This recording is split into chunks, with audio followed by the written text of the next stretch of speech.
जब दुनिया की खुफिया एजेंसियों की बात होती है तो सबसे पहले ज़ुबान पर आता है भारत की खुफिया एजेंसी RO यानी रॉ एजेंट। उसके बाद अमेरिका की CIA, इज़राइल की मोसाद और पाकिस्तान की ISI।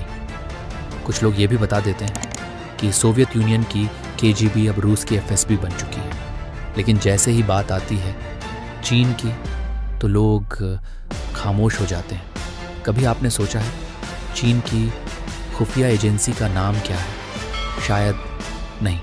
और यही खामोशी उसे बना देती है दुनिया की सबसे खतरनाक खुफिया एजेंसी।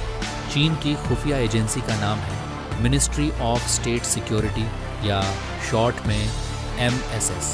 अब पहली बार ये जानकारी सामने आई है कि MSS सिर्फ जासूसी नहीं करती बल्कि पूरी दुनिया में एजेंडा सेट करती है। चीनी कम्युनिस्ट पार्टी की ये एजेंसी एक ग्लोबल नेटवर्क चलाती है जिसमें शामिल होते हैं टीचर्स, प्रोफेसर्स, बिजनेसमैन, पत्रकार, एक्टिविस्ट, NGO वर्कर और यहाँ तक कि नेता तक। ये लोग चुपचाप दूसरे देशों में रहकर चीन का काम करते हैं, वो काम जो सीधे सीधे किसी देश की नीति और सोच को बदल सकता है। आपने भारत और अमेरिका में ऐसे स्टूडेंट्स देखे होंगे जो ढपली बजाकर आज़ादी आज़ादी चिल्लाते हैं। कई रिपोर्ट्स कहती हैं इनके पीछे भी चीन की फंडिंग है और मास्टरमाइंड है MSS। अब सवाल है MSS का सबसे पहला टारगेट कौन है? तो जवाब है चीनी नागरिक जो विदेशों में रहते हैं। चीन अपने ही लोगों की जासूसी करता है ताकि कोई भी व्यक्ति चीन की सच्चाई दुनिया को ना बता सके। इसके बाद नंबर आता है भारत और अमेरिका। अब चीन जासूसी के लिए सिर्फ एजेंट्स ही नहीं बल्कि अपनी कंपनियों और गैजेट्स का भी इस्तेमाल करते हैं। भारत में बिकने वाले मोबाइल फ़ोन, CCTV कैमरे, ऐप्स, स्मार्ट डिवाइसेस ये सब बन चुके हैं जासूसी के टूल्स।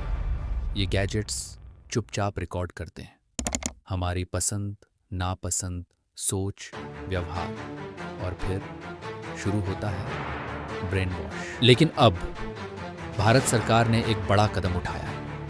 इंटरनेट से जुड़ने वाले सभी CCTV कैमरों पर नई सख्त शर्तें लगा दी गई हैं। अब चीन की कोई भी कंपनी भारत में अगर कैमरा बेचेगी तो उसे अपना हार्डवेयर, सॉफ्टवेयर और सोर्स कोड सरकारी लैब में टेस्टिंग के लिए जमा करना होगा, क्योंकि सरकार को अब साफ साफ दिखने लगा है कि ये सिर्फ बिजनेस नहीं है, ये जासूसी है। और इस जासूसी के पीछे सीधा नाम है मंत्रालय राज्य सुरक्षा यानी MSS।